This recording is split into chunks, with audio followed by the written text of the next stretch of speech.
Welcome to Beyond the Press Release, a product of Gorecom, in which we sit with small cap executives right after we put out important news. With us today, do I actually need to introduce him? You all know who he is.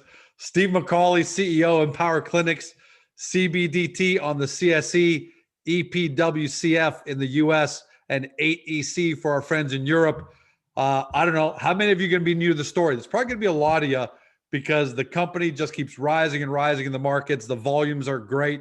Today, we're celebrating all-time high, $1.25, $1.15 close, $25 million in total volume. So you all know it. They've got clinics, a leading medical lab, diagnostics lab, developing COVID-19 test protocols that apply all over the world, and even telemedicine platform.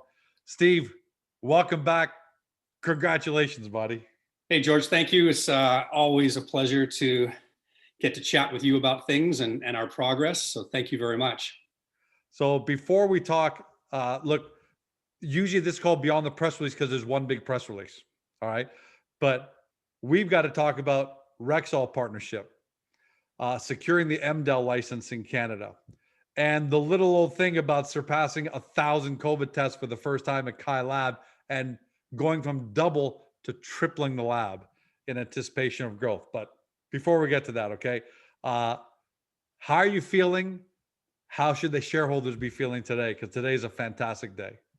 Yeah, thank you for that. It really has been a fantastic, kind of week and few days. It feels great for sure. No denying. I'm very, very happy for our shareholders. I have so many wonderful messages, coming my way and to my team's way. And I think that's the most gratifying piece, to see that shareholders are happy with us, happy with our performance, and are genuinely excited for what the journey is, how the journey has gone over the last little while. Again, there's in this pandemic, there's a lot of tough life stories that are out there. And, we always have to keep in mind that, there are struggles, there are less fortunate people out there. And even some of our shareholders who, kind of came in and took a position, maybe even a little bit early, and, believed in us, are really, I guess, reaping the benefits of patience and having confidence in what we're doing. Hearing about those stories, to me, is kind of the most gratifying piece. And for me, kind of, I don't look at the stock chart, hard. I mean, I'm aware, of course. We pay attention to those things, but we've got execution. I've got so much to do. Our team are so busy right now. We are just, frankly, at the early stages here. There is a lot more coming and a lot more growth ahead for us, I believe. Yeah, this feels like stage one of a rocket liftoff of a shuttle, where the boosters, we can still see it naked eye. Boosters, dislodge, fall into the Atlantic Ocean, and then phase two is coming. It really feels like that way, but maybe you can talk to everybody about how you're focused. I think you're almost and I know this, guys, for everybody watching, because Steve and I talk so much, it almost feels like, Steve, you're past this, which is great. You're already looking 24 months down the road. What should everyone be kind of looking forward to? Yeah, I mean, it's kind of my approach. I've got to be even keeled about all of this stuff. We're obviously experiencing some highs. Running a public company has lots of challenges and things you have to fix every day, and you have to manage people and scenarios. So although this is a great milestone that we're seeing in our capital markets and in our valuation, which allows us to unlock even greater future potential, that piece is very exciting. As I kind of plot our roadmap that's ahead of us, we are now presented with greater flexibility. We have more capability as a result of these capital market improvements. But tomorrow is going to be here tomorrow, and I've got to get to work. We can't, I can't sit around and just sort of, have some big celebration because there is just so much more for us to do. And you're not built that way at the end of the day. You're not trained that way. No, not really. It's just not, I don't think I need to be. I think I've got a responsibility to work on behalf of everybody. And frankly, we have deadlines to meet. We've got RFPs that have to be submitted. We've got contracts that have to be written. We've got acquisitions that have to be negotiated. We've got payroll to meet, each couple of weeks. I mean, there's a lot of things that we have to do. And I can tell you that the team members are working incredibly hard. We're working smart and efficiently. Everybody, we're a very cohesive unit, right? We've got a great kind of culture that's developed, and we've got team members at all levels. Even the new team members that have come on board recently with our acquisitions are just fitting in so nicely to our culture that we're building, the direction that we're going as we become a really not just domestic, but an international, integrated healthcare company with a number of, great facets to our business model. All right. So you're not just talking the talk, you're walking the walk on this when you talk about that. So take your pick of the recent big press releases that have come out. But to me, I think the first one I'd like to talk about is the partnership with Rexall to launch integrated health care centers across GTA, Ontario, and what looks like it's going to be across the country. Talk to us about the importance of that in terms of the next 2 years for Empower. Well, for us, moving into full primary care services was an absolute objective.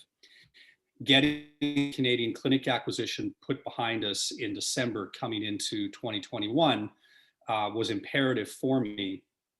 And the recruitment process for physicians and practitioners was underway. Finding a great partnership to kind of roll forward with really made a lot of sense to us. And so now we're just frankly negotiating leases. I anticipate, the first of these leases to be executed in the very near future, and we'll share that with our followers. But it's now execution. We've got to get these health centers documented, the doctors recruited, the tenants improvements completed, and the doctors into the office with administrative staff, with practitioners, with equipment, and start seeing patients. And just rinse that over and repeat it, rinse and repeat over and over and over, because we have a formula that works. And keeping in mind that one of our key strengths through Dr. Aviv and Dr. Jordan and their leadership is actually the recruitment of physicians and practitioners. Like, that's a real strength of ours. Real estate is kind of real estate, and we've got a good plan with real estate, obviously. And so for us now, it's just getting on with the business of recruitment and opening up centers. So we're definitely optimistic about meeting the milestones that are out in front of us that we've talked about, and we expect to have the first centers coming online, by the end of the first quarter. All right. So Steve, a lot of investors aren't sure about the economics behind. They understand the importance. This is a powerful partnership. Rexall is one of the second biggest in the country in terms of pharmacies across the country. But what do the economics of these integrated health centers mean to Empower today and down the road? So, the integrated health care centers, no matter how we put them together, we have a really strong understanding of how the economics should take place. And it's a function of square footage being one, smaller square footage, which might be around 1,500 square feet, larger square footage might be about 4,000 square feet. And that begins to dictate the number of treatment rooms and the number of patients that you can see and manage. But more importantly, it dictates the number of medical doctors and the number of practitioners. So we know exactly what the revenue models look like per MD, per practitioner. So we can just extrapolate that. So as you look to these centers, we have kind of a range. It feels somewhere between maybe 2.5 million annualized on the small side, 3.5, 4 million annualized on the large size. Wow. And it's very predictable, right? It's a very predictable revenue stream. We've got a great plan for bringing additional value-added medical services to layer on over time, to look for bringing greater value to our patients, but then from an economic standpoint, bringing additional high margin medical services to our business model. So, you might, I don't know, you average it down to 3 million on an annualized basis just for mathematics. So, you get 10 of them up and running annualized, you get 20 annualized, you get 30 annualized as you begin to expand across the country, then you get a pretty good indicator of kind of what we think the next 12, 18, 24 months can look like in our integrated healthcare centers in Canada. And when you talked, so if I'm doing back of the napkin math, when you talked about the initial acquisition, the Canadian clinic acquisition, you're talking about the goal is to get to 30. So you're talking about close to $100 million in annual revenue just at around 30. Yeah, exactly. And at a minimum, that's our objective. I mean, the way that we structured the terms of the acquisition, you can just go read the press releases from it, it's absolutely milestone based. We have milestone 1, which is 10 clinics opened, milestone 2, 10 clinics open, or 20 clinics, milestone 3, 30 clinics, and beyond. So we've got a game plan with Dr. Aviv and Dr. Jordan as they lead that, starting in the Ontario marketplace, because that's where they're based. It's also the largest market in Canada. And then we will just, begin to expand it as the opportunities come up. Whatever those opportunities might be, there's a variety of ways for us to establish healthcare centers, whether it's in partnership or, independently. And we obviously will consider all options, depending on the pace of opportunities as they come up. But everything's early stages, but we definitely have a strong long-term pipeline related to our plan for healthcare centers. And those numbers, by the way, came out in the press release for the acquisition well before the Rexall partnership. So I'm assuming if you have more to add to those goals, I'm assuming we're going to hear about it. But I don't know, natural inference would be that goal now is going to be an even bigger number going forward.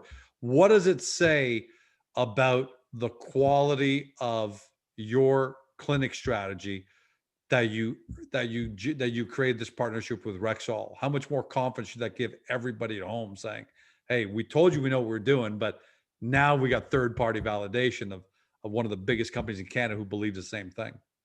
Yeah, so we've always believed in what our strengths were, and we absolutely, historically have been strong at opening and managing health centers that have physicians and practitioners. That part of our strength in the business model, I was not going away from in any form. What that now looks like has evolved because of our shift into full primary care. And that really seemed like a logical extension of where our capabilities could go. And, with the pandemic and working through opportunities, again, it seemed like the right path for us to figure out how to get there. Getting that first Canadian acquisition, we needed that base, right? We needed that footprint. I needed the medical professionals who I believe in and who really fit with us.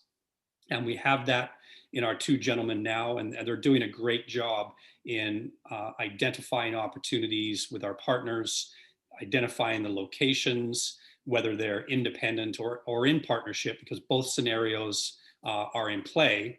And of course, going back to which I want to continue to focus on is our recruitment capabilities, the ability to bring great physicians to our network who really, jump at the opportunity to be part of the organization that we're building. So if we stopped the interview right there, that's a company maker. Thanks, Steve. Done. See you next time. Clinics are going to grow. There's a definite plan in place. The validation is there. See you later. That's just the beginning of this integration story. So then you have part 2.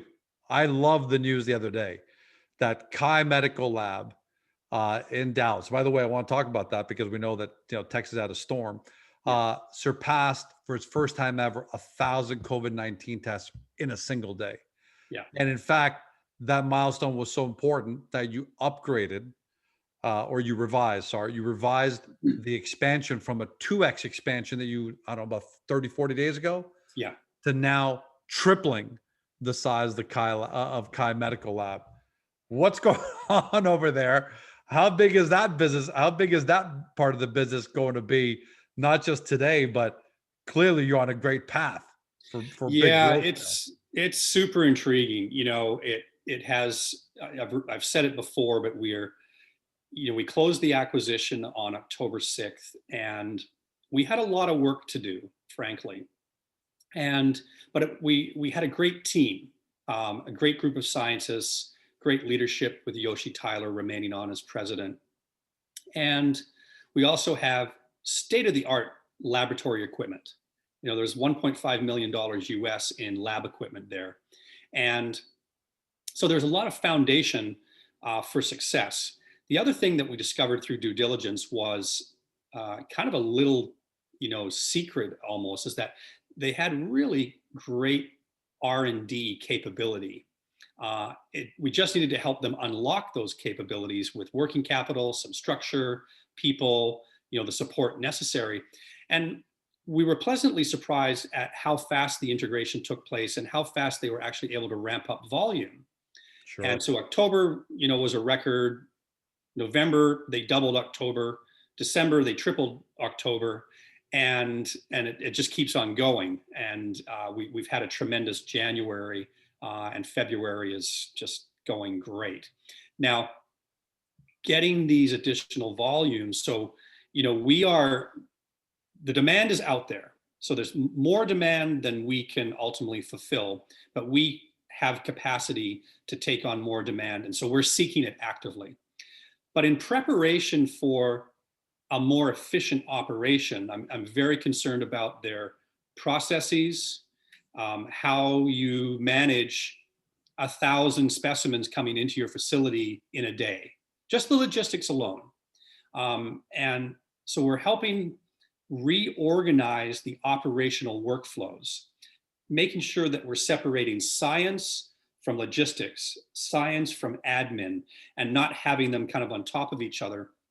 So if you contemplated moving the lab, we would be looking at probably at least 30 days of downtime in order to move to a larger location. We would have a great deal of expense in doing that, but the big problem is the lost opportunity cost because of downtime. So that was problematic. So what we did strategically, and I thought, well, the outcome has been great because we did it, is we approached the next door neighbors in the location. And we had a very friendly discussion with them and made an arrangement to effectively buy them out of their lease so that we can take over the 2 units directly adjacent to the lab. It allows us to open up a doorway between the suites, and now we effectively can separate lab and science from admin, logistics, call center, management, breakout room, bathrooms, whatever the case may be, without downtime. And so that was really, kind of a nice, elegant solution to a problem, but a good problem, which is we need to anticipate having more volume coming into our business, and we have to prepare for it now. So to the extent, what are you seeing, Steve? What are you seeing that's giving you that anticipation? Because look, you're a seasoned pro, top 0.1% of all small cap CEOs I've ever seen. You're not just doing this on a whim and taking a guess. What are you seeing that's leading you to go from 2x now to 3x expansion? We're seeing a number of factors, and there are, external factors that are visible to everybody. So take, for example, executive orders in the United States and executive orders in Canada that put restrictions on travel. Well, one of the reasons why we put the R&D dollars into Kai in the fourth quarter to try to get our KaiSaliva PCR test kit, the home-based kit, to market was the anticipation that having a product like that available to consumers that doesn't need a med tech to administer would be a good idea. Knowing that getting a nasal pharyngeal swab, multiple times per week or per month is uncomfortable. So to the extent that we can offer a better product solution than is available in the market, that made sense. Then executive orders show up. Our KaiSaliva test is ideally suited for the travel restrictions throughout the world, but certainly within Canada and the US. And that product is in market now, and our first shipments are coming to Canada probably should be this weekend, I believe. And so just that alone, just the demand that's out there for that. We're also seeing businesses of all sorts, public sector, private sector, requiring regular ongoing rapid antigen tests, rapid antibody tests, PCR tests in order to get their business back to work, in order to get their employees back to work. We're seeing in the US, the new Biden administration stimulus package is upon us. And I believe it's a $1.9 trillion package that's going to try to help stimulate the economy, but all of those sectors require testing. I'm seeing airports issue RFPs. I'm seeing US government RFPs that we've now connected ourselves to as a new initiative. And Dustin Klein and his team on business development are leading those conversations. So we're in front of all of those scenarios. So I need us to prepare for the increasing demand that is out there in the marketplace. I'm talking to other testing services in Canada. I'm learning about their volumes, and these are groups that are simply doing concierge testing. They don't have a lab. They're just offering the service of providing testing to businesses. And they're seeing a boom with nothing in sight that says that that's going to change. So there's many market factors and indicators that are out there that validate for us that there's so much demand that we need to be built for. Was the award, I know it was local, but was the awarding of the COVID-19, testing contract for the 5 million square foot Dallas Market Center just an indication again of how serious people are taking Kai Medical Lab as their partner and what they need in order to get their businesses back up and running? Yeah, it's a great indicator. That was a transaction that actually moved very quickly. They call it the DMC, the Dallas Market Center, which sits right beside the World Trade Organization, the World Trade Center there in Dallas, is a massive set of facilities. They want to service their customers.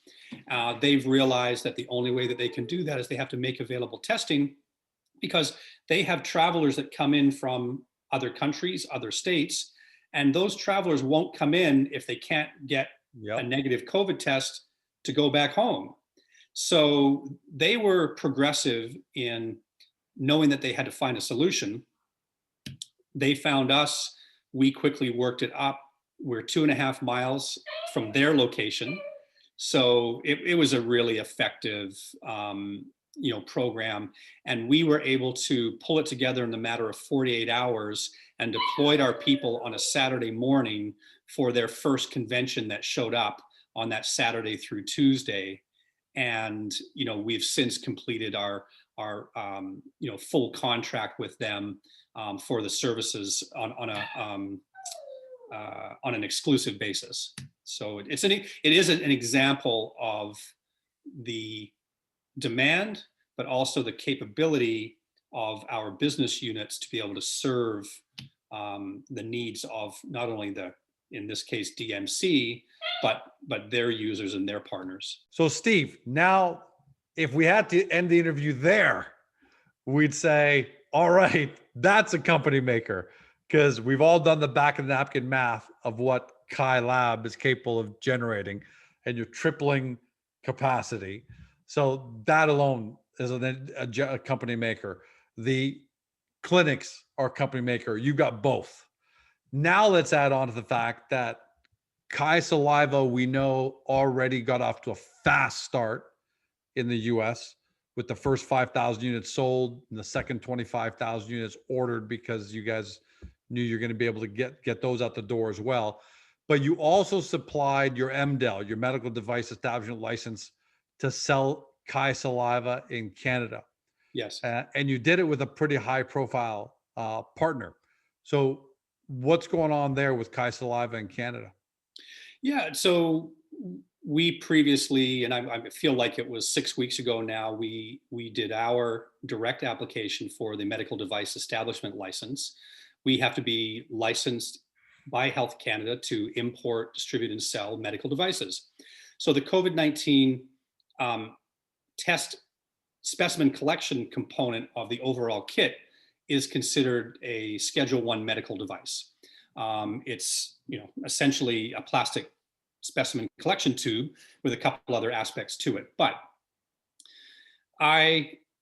we know, we kind of hear that Health Canada's turnaround time has slowed down, been relatively slow on most things, unfortunately.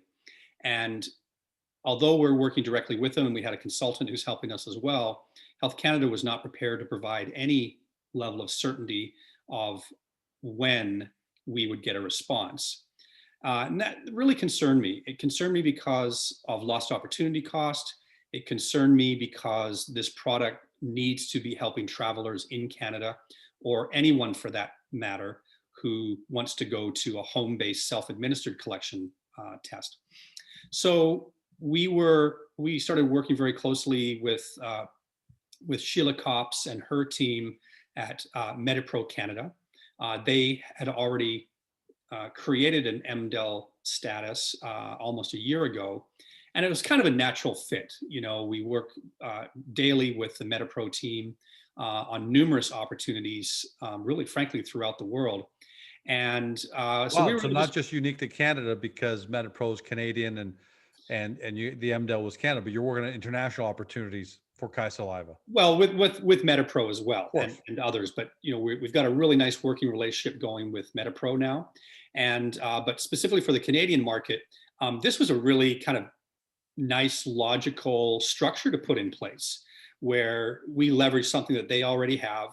We get to bring a product to market, open up doors, start to open up distribution discussions across the country with different pharmacy groups or different retailers, along with completing our direct-to-consumer availability, and then looking to leverage our healthcare centers as another distribution point to get test kits into the hands of Canadians. So it just, again, is like thinking, a little bit more strategically, is how do we solve this riddle of delays with Health Canada that are out of our control, and then try to get in control of the situation and elegantly navigate our way through it. So we've come up with a great solution. So Kai Medical Laboratory, Empower Clinics are officially registered under the MDL status of Metapro Canada. And the medical device itself, that's part of our KaiSaliva test kit product, happens to be a Canadian product anyhow, and is already approved for use in Canada by Health Canada. What kind of reaction are you seeing to KaiSaliva in Canada and some of these international opportunities? Is it as revolutionary as it seems like to me? Because up to now, we've all known the big invasive, nasal swab, and I would love for my next COVID-19 test to be KaiSaliva. What kind of feedback are you hearing, and what kind of organizations are you guys going after? I'm not mean by name, but what does the profile of a potential customer look like? So the feedback is extremely consistent. It's exceptionally positive. Everybody likes the product formulation, the structure, understands what we're trying to accomplish with it. The steps are, after we open the door and have the conversation, we do Zoom calls. We provide all the technical specifications to demonstrate the efficacy of our product, the official registrations. And then from there, it's getting samples of the product into these potential prospective partners' hands, and then working out our pricing strategy with wholesale partners to make sure that retail wholesale manufacturing relationship makes sense for everybody. I would anticipate we're going to start to see major distribution hubs and points testing, carrying the product on the shelves in stores. I don't know how many any particular location will take. It's slightly too early to tell, but that information we're going to gather and gain over the next couple of weeks, because the first shipments are coming into Canada that are all earmarked as samples for these distribution partners. And then we just continue that journey.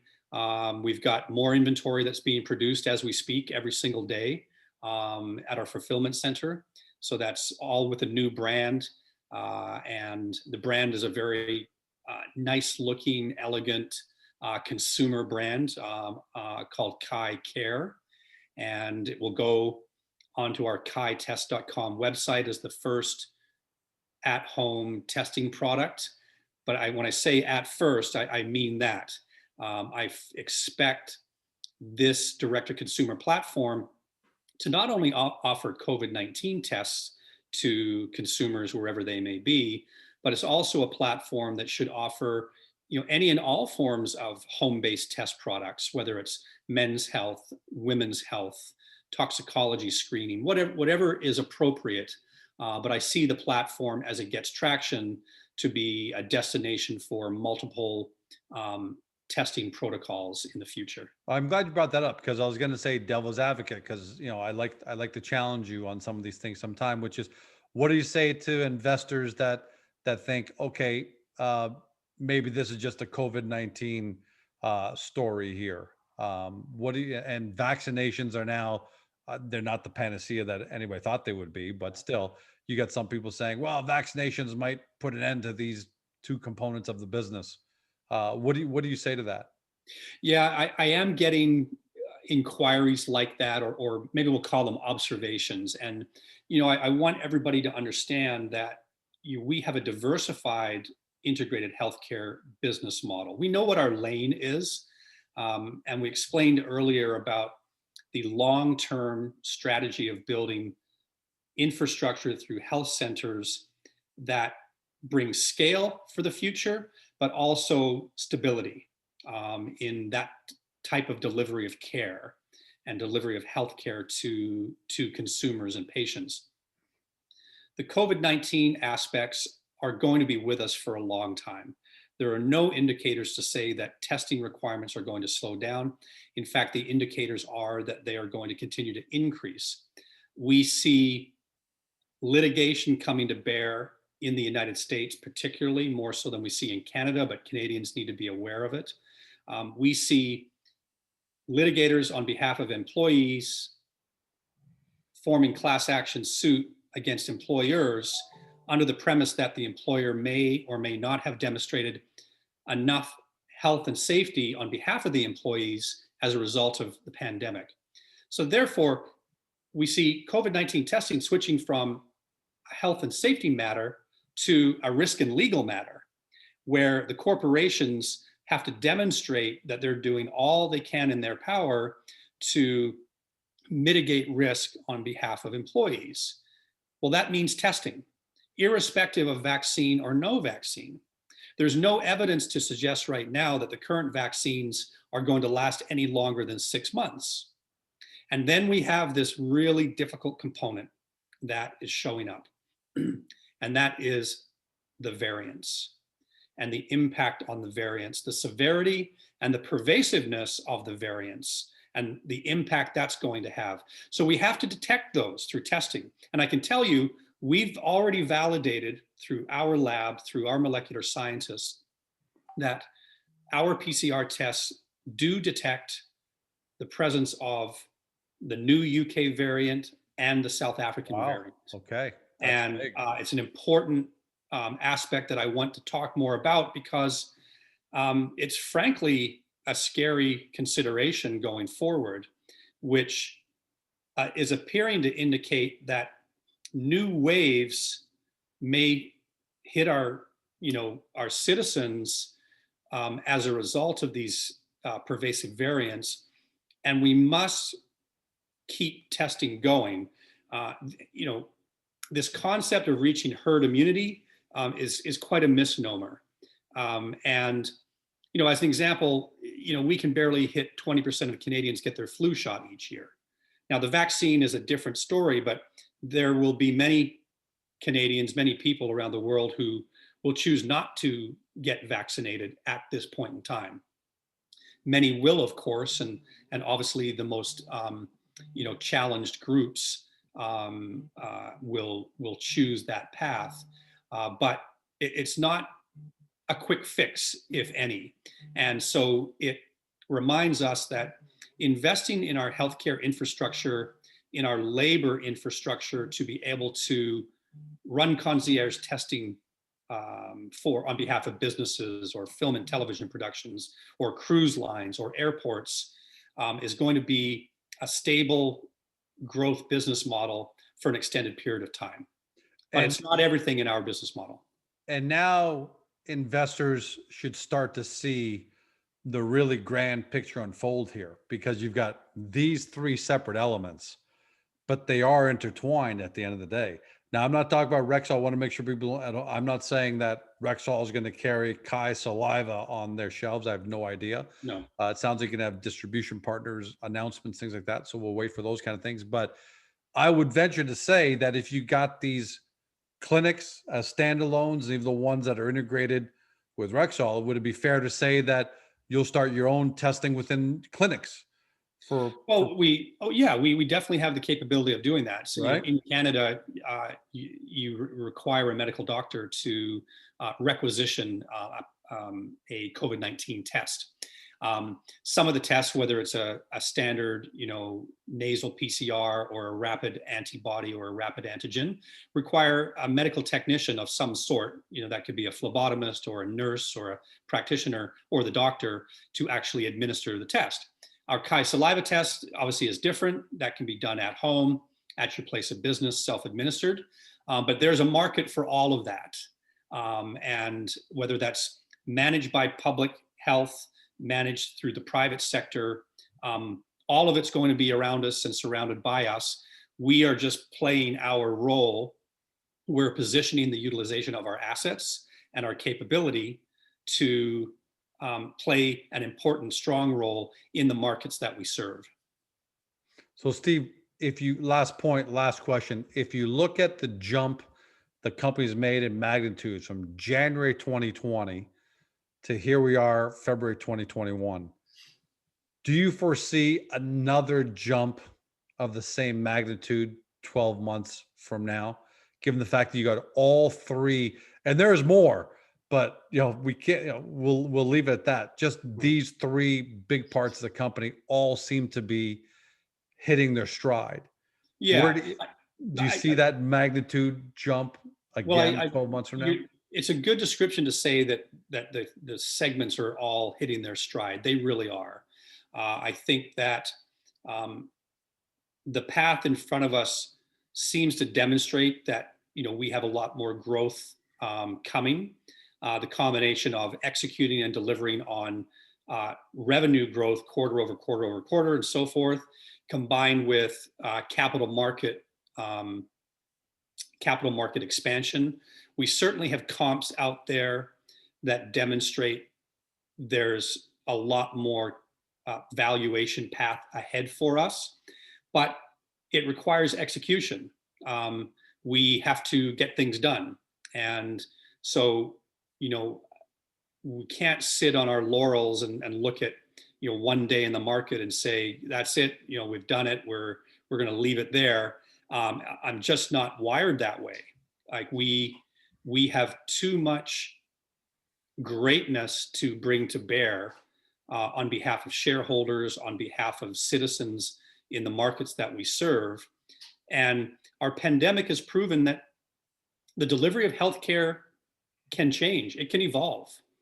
And we fully intend to be part of that evolution in how care is delivered each and every day, whether it's getting home-based tests to people to speed up the supply chain on lab results, or it's using virtual conferences and telemedicine to simplify and improve many aspects of the day-to-day healthcare system, or how we bring new technologies to bear to improve the quality of information that physicians might have in anticipation of meeting their patients.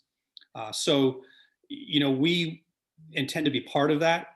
Certainly some of our comps, when we look down south to markets like NASDAQ and the New York Stock Exchange, there are some big players that garner extremely large multiples that I feel we have the right to be in that conversation now. We have the right to be compared. We have the right to have analysts begin to cover us with those comparisons. And let's see what we can do. But I'm game for up for the challenge. Let's put it that way. And so are the team members that we have, the leadership group that we have. And I would expect that we'll bring on other great business people and leaders through acquisition even this year. Well, Steve, that's a great way to leave it off right there. Bottom line is you're not talking the talk. You guys are walking the walk. We will take this moment to celebrate right now, though, as a sign off, the fact that stage 1 booster rockets, you're now at the Earth's atmosphere, following the Atlantic. And look, great day today. All-time high, $1.25, closing high, $1.15, 25 million shares traded. So congratulations on getting here, but we hear you loud and clear. You're already looking down the road for the next magnitude growth. And you're not just saying it, the clinics are now, are set on a great path. Kai Lab going fantastic. KaiSaliva already had his fast start in the US. Now you're in Canada. So I'm excited. Can't wait to see what you do next, but congratulations on what you achieved today. And I think on behalf of everybody, thanks for what you've done for shareholders up until this point. Now let's go for phase 2. Thank you, George. Hey, appreciate the kind words, and let's get back on together soon and continue these updates. It's a great forum. I appreciate you making your time available for me to be able to communicate with our followers and shareholders. Much appreciated. Yeah, no problem. Anytime. And I think the shareholders are the ones who appreciate it the most. So for everyone at home that's been watching or listening via podcast, thanks for joining us. For all of you that are new to the Empower Clinic story, make sure you do your due diligence. Take a look at some of the interviews we've done. I would say the last 3 or 4 interviews, because you'll see that what Steve has said he will do, he's doing. That's why he's got the respect of the investment community like I've seen really no other. And I know he's a humble guy, but that's what happens when you're Six Sigma certified under the leadership of Jack Welch, the original guys. And that's why I keep saying Steve doesn't know how to play small ball. We're just going into the next phase. So thanks to all of you who have been with us for this journey and will be with us. Have a great day. Talk to you soon.